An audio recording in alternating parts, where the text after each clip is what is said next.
Hi everyone, welcome to Dr. Harry's Healthy Corner. It's Wednesday at 7:30 and I'm Dr. Udine Harry. Welcome. This is a place where we come to chat about ways to improve our health and to find ways that can help us take one step at a time to get to the place that we want to be. And it has to be your way because only you come with your unique challenges, your unique concerns, your unique backgrounds, your unique experiences. And so each plan has to be individualized. And who better to do that than you? So this is where I offer some information to you. You ask me any questions that you may have, and we get into a conversation on how to help you to live your best life. If you joined us last week, welcome back. Last week we talked about diabetes. If you recall, we talked about diabetes. We talked about some of the risk of diabetes. We talked about ways to perhaps reverse diabetes and that it is reversible, and reversible does not equal reintroducing the habits that cause that. Hi, Latina, that caused that concern in the first place. So if you have any questions about that, jump in, ask us those questions. I'll be happy to go back and answer those questions for you. So today, we want to talk about, let's get real. We want to talk about things that really, really matter and what is really, really holding you back from achieving your goals. Because as we said before, we come with our own set of experiences. We come with our own set of thoughts. So what is it that's holding you back? I know that I have many patients, and always when it gets right down to it, if I would ask many, many questions, and when the bottom line is oftentimes is what we believe about ourselves influences us way more than we can possibly imagine. So while I was thinking about talking about this, I was wondering what was the best way to talk about it. Instead of talking about it in a general sense, if we talked about something that most of us may have been challenged with, then perhaps I will be able to get across the point that I'm trying to make today. So today, I decided to talk about weight. Weight is a sensitive subject for many, many of us. And many of us equate weight with so many things. I want to ask this question: when is what we are, what we have accomplished, all the things that we have done in our lives, when did it boil down to it simply being a number on a scale? And by that, I mean, oftentimes I speak to many people, and I have to say that many women in particular, that they, as really accomplished women, they may be CEOs of their homes, CEOs of companies, they have multiple degrees, yet they cannot think positively about themselves unless that number on the scale says a certain amount. So they've put all of their self-esteem, for lack of a better terminology, into a number. And I ask this question: when did all of our accomplishments, everything that we are, all that we've worked so hard to be, it cannot possibly be just represented by one number? So let's talk about what is really holding us back from living a healthier lifestyle. Why does the word healthier, when we use the word healthier, if we say eat healthier, that seems to trigger many people. I remember one time I was giving a presentation to a group of young ladies, and I was talking about some dietary things, and we were talking about how smoothies and vegetables and the importance of incorporating vegetables and the importance of vegetables in helping to prevent decrease the risk of chronic illnesses. And I had one young lady said to me, she said to me, I don't really care about that. And I thought, wow. So I want to talk about what it is that you care about today. What thoughts, experiences, patterns, and people are holding you back? And most importantly, how do you define success? So oftentimes what happens is I would have someone who comes in, and because they want to be healthier and they've identified that primarily as wanting to lose weight, which is, of course, we do know that if we that weight can be associated with joint pain and can make us feel sluggish and can interfere with our sleep. But these things are usually not the initial complaint. The initial complaint is usually I want to lose weight and there's usually not a significant reason for that.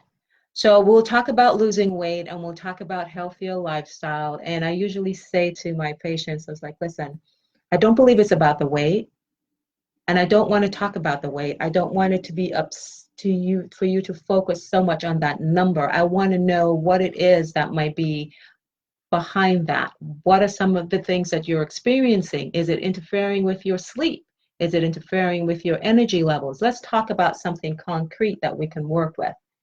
And ultimately, when we do start on a pattern, and I love my patients, when we do start on a pattern and they start feeling healthier and they might start feeling better and they might start being able to move around more easily, they do not identify these things as success parameters. So I would often hear, well, I've only lost 5 pounds. And I would ask, well, how are you feeling? How are you sleeping? And the answer is usually better. So I say to you, if you start feeling better, that's an important parameter. So when we're talking about healthier, we are talking about lifestyle changes. And what I've come to realize is that many times people have equate lifestyle changes with diet. And again, this is not about a diet. This is about things that you do and change and shift so that you start feeling better. Oftentimes, what we hear in our heads are things that we've heard since we were children.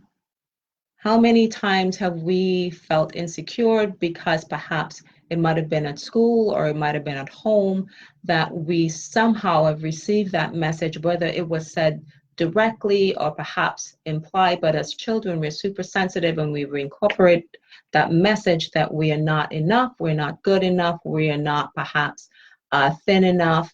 And so that we've incorporated this message and then we start replaying this message to ourselves. And then that keeps us from achieving our goals. So today, this is primarily a place where I wanted to just have you ask any questions that you might be struggling with. I want you to be able to interact with me so that we can be able to talk this through together. Because I know it's important to eat well. I know it's important to be active. But the most important thing is what we think and feel about ourselves. How do we change that? That is the question that is being posed today to you. Are you having any issues changing that? Is there anything that you would like to talk about today? How do you define success? So how do you identify practices that make you feel better as opposed to practices that make you feel worse? How do you define lifestyle change? Well, okay, so let's start with how do we define lifestyle change? Well, lifestyle change is making small steps that we know that we can incorporate into our life from this point on. Changes that can help us to feel better. It does not have to be anything drastic or dramatic. It can just be one simple change. For example, I would say to people, Don't think of deprivation, think of addition, think of adding things into your diet. Don't think of I have to give up and I have to be deprived. That the feeling of deprivation has never really motivated anyone to make changes. So I want you to think of what is the one thing that I could include in my diet, for example? What is the one vegetable that I can include into my diet? Is that, do I like broccoli? Do I like Brussels sprouts? How can I prepare that? And can I incorporate that into my diet daily and without changing anything else?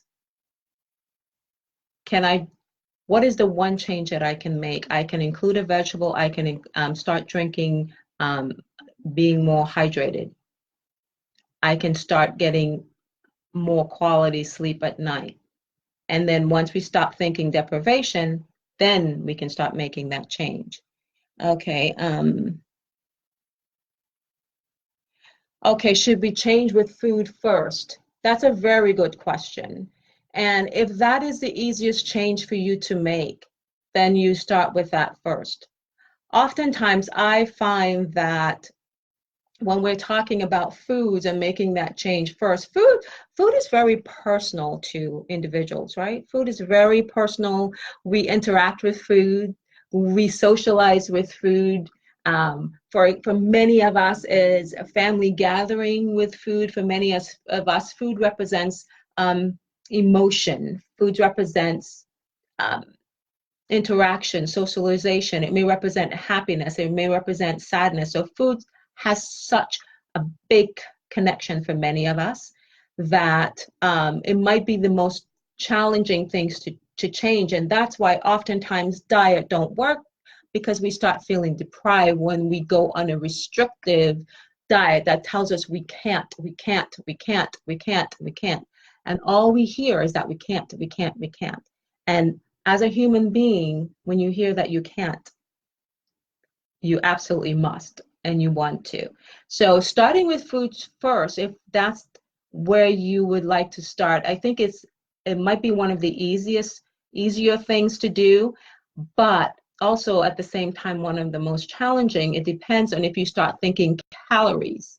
I don't want you to think calories and caloric restrictions. I want you to think, what does this food do for me? Does this food make me feel better or does it make me feel worse?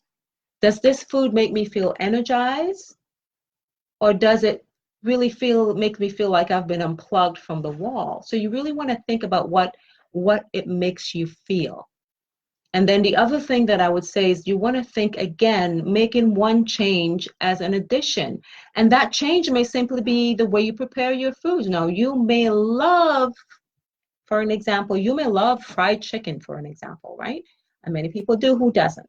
So the change that you might make here is investing in an air fryer, which is not a huge investment. It's not, I think it's about $40 or something like that. And you might change the way you prepare food. So instead of deep frying it, you can do it in that air fryer. And that's a change that you've made that you can do consistently. You can still season it the way you want to, but that's one little change that you can make. And you want to think calories. You don't want to think calories. I'm sorry, you don't want to think calories. You want to think change what foods do for you and how you can make that food healthier for you. So if you're incorporating a vegetable, and any vegetable, how do you like your meats? Do you like your meats seasoned and flavored? Do the same thing to your veggies, season and flavor it. And then that way you're making a change that you can live with. This is not diet. The word diet has come to represent deprivation. It has come to represent restriction. And therefore, that's why we are on diets multiple times during our lives. That is why we lose weight and gain it back, lose weight. I don't want you to lose and gain weight. I want you to steadily gain health. And that's the important thing. We want to steadily gain health. And that's what we're thinking about and talking about. So another thought here is, let's see.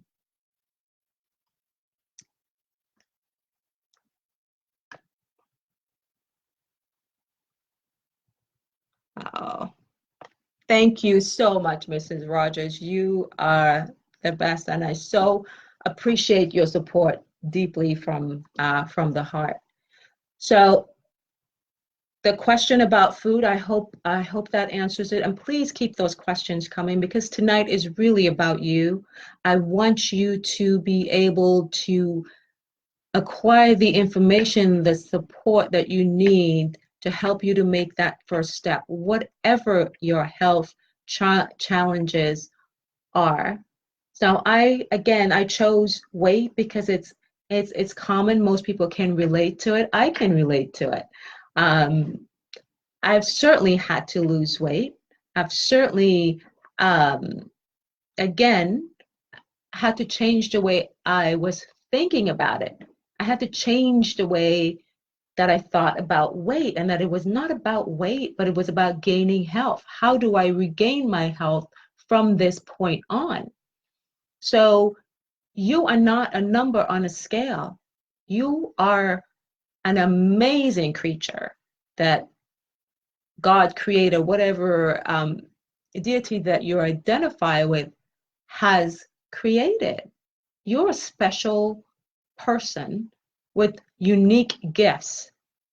And so, in order to live to that potential, you have to regain your health. And this is ultimately what I wanted to be about for you. So, please do not let one thing define what success is to you. Because you do not weigh what 130 pounds does not make you less valuable. It's not about the weight, it's about your health. Can you do the things that you want to do? Do you feel the energy that you want to feel?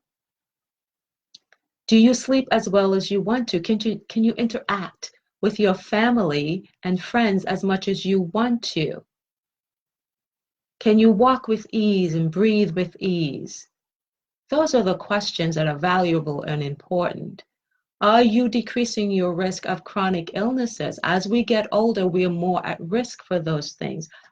Are you living a lifestyle that addresses that? So it's not about a lifestyle that lifestyle is not diet and it's not obsessing about number, how you feel and how healthy you are. So, if there are any other questions that thank you. Thank you so much for liking my show. I appreciate that. So lifestyle is not diet, and I really want to get that point across. You're changing your lifestyle does not mean that you're on a diet. It does not mean deprivation. It means changing things to nourish you, to support you. And those things may be different for everybody. It may be the environment that you're in. It may be the people that you surround yourself with. It may be evaluating your thoughts. If you're feeling bad and sad, what are you thinking right now? Acknowledge that feeling, but then acknowledge the thought behind that feeling and ask yourself, whose thought is this? Where is this? Is this my thought? Is it a thought that I've brought with me from childhood or from high school? Whose voice is this? Asking those questions allow you to be open to the things that might be holding you back.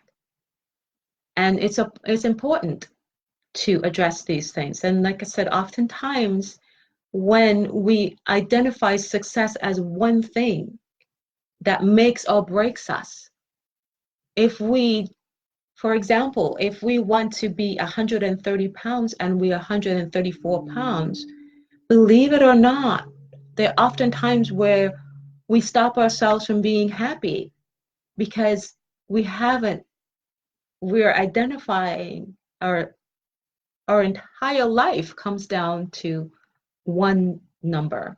And I think the numbers that we want to think about are maybe, what is my blood pressure? What is my cholesterol level? How long can I walk without getting winded? How many stairs can I climb? How long can I interact with my family before I get too tired? How many hours of sleep do I need to make me feel better the next day? Those are the numbers that really, really make a difference in our lives. And those are the numbers that I want you to start thinking about. Those are the numbers that I had to start thinking about to make the changes that became constant in my life. So it's myth. I don't think oftentimes when we start really thinking restriction and deprivation and calorie counting and scales and weights, oftentimes those things are not supportive to who we are and who we want to be. So let's see, are there any more questions?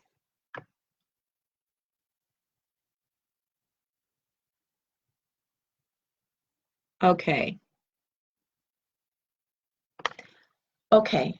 So other things that are concerning for some people, of course, is that the good question here is about appetite. And so sometimes we have gotten to the point where we may not feel hungry all day, and we don't. Sometimes we may even become afraid of food, or we've trained ourselves to that point where we don't want to eat, and we become afraid of food. And sometimes what that does, believe it or not, there's something called that was been identified sometimes, something called starvation diabetes, and that basically, it's been noted that when there's prolonged starvation, there might be an increased risk of diabetes. So if you remember back, we talked a bit about intermittent fasting. So there really is a line between fasting and starvation. So if your body perhaps goes into starvation mode, then we might start having issues with the body wanting to hold on and conserve anything that it gets. So if you're having trouble with appetite, the things that I say, of course, is to I encourage people to eat when they are hungry. But if you're finding yourself that you're not able to eat and you're paradoxically gaining weight, of course you want to find out that you don't have any health issues.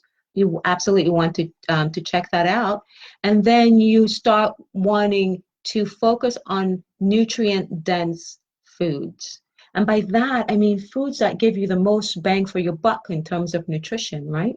Oftentimes, after we've gone through periods where we've not eaten for a long time and we start to eat, we tend to go to simple foods because they're so much easier to digest. Okay, so the breads and so on, they're so much easier to digest that if our digestions have not been working for a while, that's what we go towards. But perhaps that's not what we want to do.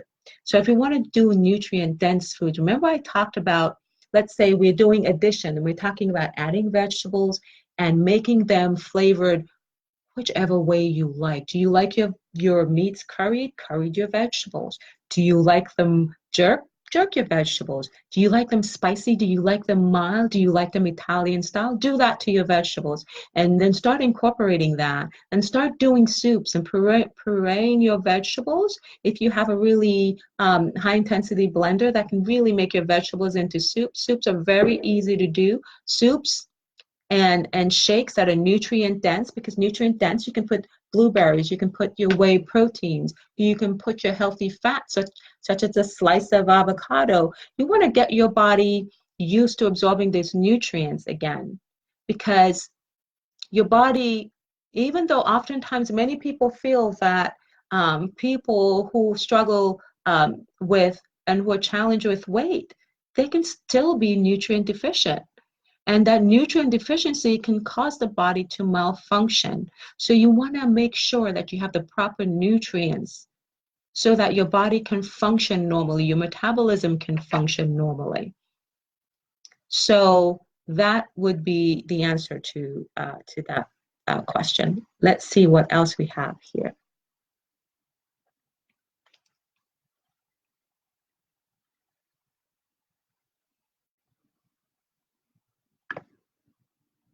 Okay.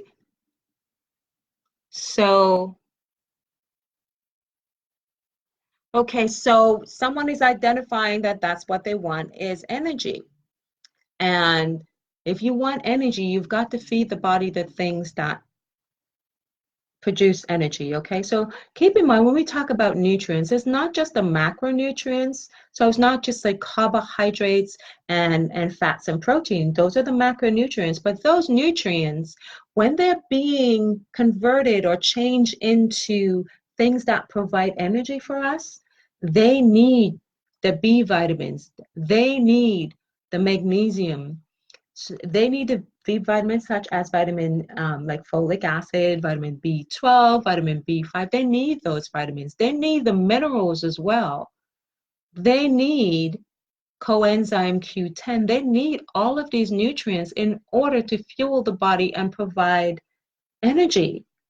And so that's why we want nutrient dense foods and not just calories, because calories don't necessarily equate into us feeling energetic. Calories may fuel the body in terms of like, yes, it can keep our heart beating, but it will not fuel our bodies if it's not nutrient dense calories. And so for those of us who are challenged with including those things or we don't like them, good ways are soups and smoothies that include these things, flavored the way you want them to. As we get older, yes, our bodies do change, and we can develop things like arthritis because our joints perhaps wearing out, and we are finding out now that inflammation also contributes significantly to arthritis. And not just we know athletes can develop arthritis sooner than others, but people with high inflammation can also develop arthritis. And foods can either make us feel better or make us feel worse. And so there are foods that can make arthritis feel worse. And there are foods that can increase inflammation and make certain arthritic conditions feel worse. And some of those foods might include, for example, potatoes, such as white potatoes. They may contain some things in them that can make arthritis feel worse. So oftentimes you pay attention to what you're eating, and arthritis can feel better with healthier fats and anti-inflammatory foods. And believe it or not, with movement. I know oftentimes when we experience pain from arthritis, our natural instinct is to perhaps rest. And sometimes movement, it's almost like a lubricating thing. Movement can help the arthritis to feel better. Strengthening the muscle around the joints that's suffering from arthritis can also help that to feel better. And movement gives us more energy and it releases more of those endorphins that can help us with pain. So all of that does come into play as well. And those are all part of lifestyle changes. If you're having significant pain, for example, as we get older, and you've got uh, water activities such as exercises in the water. I know many gyms now, of course, have pools and they have classes with water aerobics and water activity that takes that pressure off the joint, but can strengthen the muscle around the joints and perhaps help them to start feeling better. So those are things that you start think about what makes you feel better and what makes you feel worse. So that is um, superfoods are important again because they help us to decrease inflammation. So things like blueberries and foods with healthy fats, such as fish, right? Um, how many of us had to take cod liver oil when we were growing up? Believe it or not, mom and dad did know what they were talking about. It turns out that's a great anti-inflammatory and a joint lubricator. And that might be something to think about. That Many of us have had maybe things that have been curried with that yellow spice, the turmeric yellow spice. It turns out that that also can has some anti-inflammatory properties as well. So these are things that when we think about it, these are some changes that we can make that can help us to start feeling a little bit better. So for, let's see. Oh, thank you, Latina, very much. So energy is one of the biggest things that we want to experience, right? That was one of my first things, is that I wanted to regain my energy, because feeling tired and fatigued all the time is no fun. Having someone tell you that there's nothing wrong is no fun. So there's so many things that go into us feeling better. And I love when a goal is energy, because when we start measuring it by that, we tend not to equate energy with negative connotations. For example, if we don't attain a certain weight on the scale, we may start thinking things about ourselves, such as maybe we're not doing everything that we need to be doing, or maybe we're not good enough, or maybe we're being too lazy, or you just name it, and we have all these thoughts associated with that magical number. With energy, that is, energy gives you allows you to be more free to do what it is that you want to do, right? So you want to climb a flight of stairs without breathing too hard. That's great. That is something that you can absolutely work on. That is something that is can provide you, can let you know how you are doing without a number on the scale. Believe it or not, when you start feeling more energetic, you start making better choices. You want to do more. And so that lifestyle change is really about that. It's about acquiring the energy that you need to live the life that you want to live. And it's not about diet, is not about fitting into a certain size. It really doesn't have anything to do about with any of those things. So if that is all I'm so glad that you guys were able to join me tonight. And I was asked, someone is asking about MCT oil, and that basically, that for those of you who don't know, MCT stands for medium chain triglycerides, and it's usually obtained from coconuts, right? That's one of the primary source. And there's some dietary things now that include putting that into, example, for coffee or in the mornings, etc. So just the idea behind that, there are some things that medium chain triglycerides that can be used by the bacteria in the intestinal tract in order to feed the good bacteria and keep the intestinal tract healthy.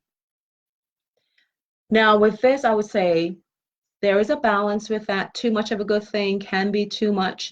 I've seen some people respond by increasing their cholesterol levels when they do that excessively.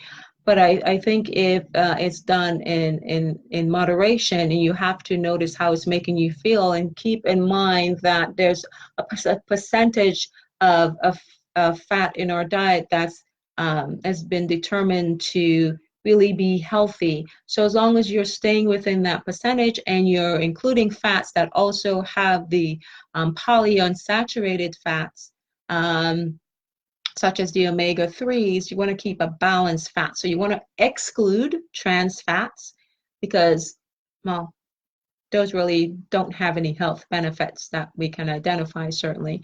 So you want to exclude trans fats.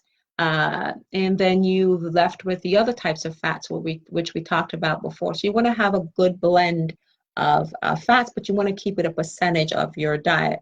And keep in mind that fats can be filling, and too many too many um, if your diet is slanted towards one thing, it's usually not healthy, and it usually ends up not feeling that great in the long run. So medium chain triglycerides can be incorporated as part of a dietary plan, just not in excess. And I hope that answers the question.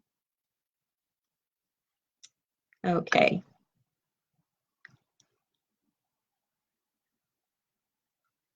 Oh, thank you. I am so glad that you've been tuning into the other presentations, and I hope that they are helpful. And that's the idea. I really want you to be able to take the information and fit it into your lifestyle, and pick the things that work for you, because ultimately this is you're constructing from the foundation up something that works for you. You're building a healthy foundation. You're building a healthier you. You're not building a fad you. You're not building a you that is that this is not a fad. This is a change that you're making. And I'm glad that if anything I say helps you to make a change that benefits you, then I will absolutely keep doing it. And I'm so glad for your questions today. And I'm so glad that you were able to tune in today. And this is what I want to call one of the softer shows. And many people might say touchy-feely shows. But you know what? Touching has been shown to improve health. And hugging has been shown to improve health. And we all need that. And it really helps us to make changes. So thank you for tuning in. And I hope I got some of your questions answered, and I hope I was able to get across that the points I wanted to make is to please do not whittle yourself down to one thing. You are not one thing. You are not one number on a scale. You are so much bigger than that. And number two is that lifestyle does not equal diet. So when people are talking about lifestyle and health, especially when I'm talking about it, I'm not talking about deprivation. I'm talking about things that make you feel better and things that help you to build a healthier lifestyle. And number three, I wanted to touch on the fact that how you feel about yourself and the things and thoughts that you have about yourselves definitely impacts your health. And so if I've addressed those three questions, then I think that we've gotten accomplished today what we set out to do. So thank you for joining me, everyone, and I hope there was some useful information here, and I hope that it helps you to understand that you becoming healthier is not about depriving yourself. It's not about a number on the scale. It's about you reaching your fullest potential. So thank you for joining me. And I will see you next time. And I believe the topic next time will be high blood pressure. What is it? What is considered high? There have been some changes made recently. And most importantly, what we can do about it. What are some of the lifestyle changes that can help us to maintain healthier blood pressure, especially as we get older? Especially as we get older and our arteries start changing, as Fina mentioned here. As we get older and our arteries start changing and our bones start changing, then we need to adjust for that. So getting older and aging is not the problem, because it's a blessing to get older. But as we get older, there's some changes that we can make so that we continue to feel as good as we can possibly feel. So once again, thank you for joining me. I will see you next week. Bye-bye. Oh, I have one more question. Okay, let's see what we have here. Okay. All right. Okay. So pain. Pain has been, pain is also a sign that clearly something is wrong, right? So when your body's signal is pain, it's usually telling you that something is wrong. And it is absolutely frustrating if you're not able to find out what that, where that pain is coming from. And it could be coming from so many places. Think fibromyalgia, for example, which will be our topic, I believe, in 2 weeks. Can cause us to have pain, and it's not a readily identifiable source. So if you are in pain, you're absolutely right to keep seeking help for it. I do want to talk about fibromyalgia again. That will be in 2 weeks. I do want to talk about how lifestyle changes can help to improve that, along with other things as well. So know that I hear you, and know that I believe you, and know that I will continue to do what I can to help you to ask the right questions, to help you to make the changes that you need to make, to help you to formulate a plan that works best for you. So again, thank you so much for participating tonight. I appreciate you joining me, and I will see you next time. Bye-bye.